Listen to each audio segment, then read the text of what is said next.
नमस्कार, मी doctor Shubham Desale, MBBS MD medicine. Akshaya Tritiya म्हटलं की आपण काय करतो? सोनं घेतो, शुभकाम करतो. पण एक प्रश्न आहे, जर आरोग्यच नसेल तर हे सगळं अक्षय कसं राहणार? काल माझ्याकडे एक पेशंट आले, 55 वर्षाचे, व्यवस्थित काम करणारे, घर, गाडी, सोनं सगळं होतं.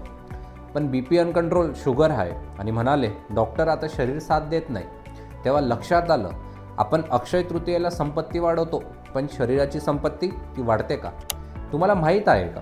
आपलं शरीर अक्षय बनू शकतं, पण त्यासाठी 3 छोट्या सवयी पुरेशा आहेत. सवय नंबर 1, सकाळी उठल्यावर 1 ग्लास कोमट पाणी प्या. हे तुमच्या शरीराचं रिस्टार्ट बटन आहे. सवय नंबर 2, दररोज 45 मिनटं चालणं. जिम नाही, इक्विपमेंट नाही, फक्त चालणं. हे तुमच्या हृदयासाठी सोन्यापेक्षा मौल्यवान आहे. आणि सवय नंबर 3, गोड कमी करा. आज अक्षय तृतीया आहे म्हणून मिठाई खा, पण दररोज सण साजरा करू नका. कल्पना करा, आज तुम्ही ही 3 सवयी सुरू केल्या तर पुढच्या अक्षय तृतीयेला तुमचे शरीर कसं असेल? खरं सांगू का, आपल्या कुटुंबाला आपल्या पैशांपेक्षा आपण निरोगी हवे असतो. म्हणून यावर्षी सोनं घ्या, शुभकाम करा, पण एक वचन स्वतःला द्या, मी माझ्या आरोग्यासाठी काय गुंतवणूक करणार आहे. कारण खरं अक्षय काय आहे तर ते तुमचं निरोगी आयुष्य. धन्यवाद आणि अक्षय तृतीयेच्या खूप खूप शुभेच्छा.